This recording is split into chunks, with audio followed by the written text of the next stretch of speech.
चलो बोलो। Hello what's up guys, आज हमारे घर में नान और पनीर का सब्जी बना है और ये बहुत अच्छा डिनर बना है। देखिए गाइस, हम लोग खा रहे हैं। देखिए देखिए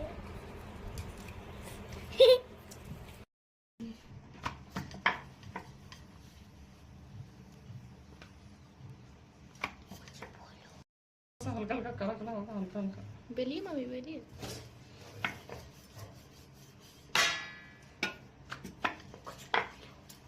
जो बड़ा बनो ना एटी ऐसे था। हेलो व्हाट्सअप गाइस, आज हम लोग घर में नान, पूरी, सब्जी, आलू की सब्जी, आलू कटर सब्जी। देखो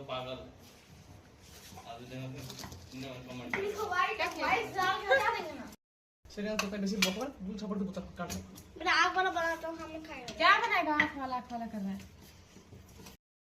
अंदर देखे बना दे और बेसी बकवा तो बेला दूध आग वाला किसो एक वाला दूध आँख बना दीजिए ऐसे करिए। आग वाला सकीन उसको सकीन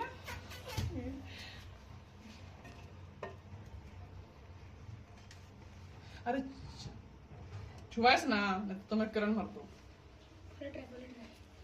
गिर नहीं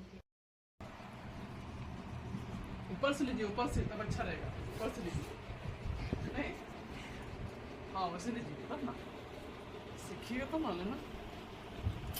वीडियो बनाने से थोड़ी होगा। ये तो लिए ना पास हो जाएगा। हाँ लगो इसे देता है रेस्टोरेंट, बहुत क्या देगा। रेस्टोरेंट